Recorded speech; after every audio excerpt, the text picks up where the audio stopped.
During the Easter season, different themes emerge. And this theme today is that of worry and concern. What do we do? Which way do we go? Peter will later on deny Christ at the time of the crucifixion. The apostles will abandon him. And Jesus knows how hard a time we have dealing with things. And so I'm just saying to you, I was reading a scriptural reflection on this, and the line in it, Peter, was so hard on himself, and he wept when he committed the mistake of denying Christ. And then the scriptural thing says, be easy on yourself. Give yourself a break. Life is not easy. It's really hard at times. Today, yesterday I went to give the last rites to one of my parishioners. And I have to say to you, I'm still somewhat reeling from the experience.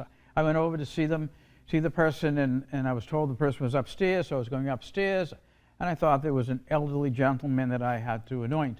Well, the guy said, I'll be right down, and so he follows me, goes downstairs, and he sits down in the parlor, dressed as if he was going to go out and play a round of golf.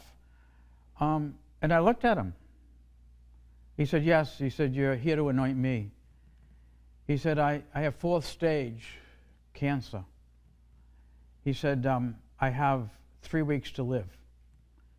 I said to him, how old are you? He said, I'm 51. I have a 10-year-old son.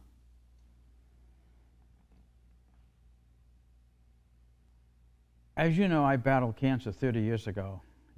This guy's 20 years younger than me.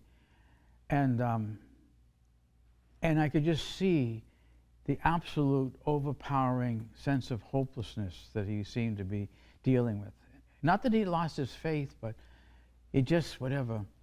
And that's what the church asks us to remember, that at the time of the crucifixion, other times during it can be hard.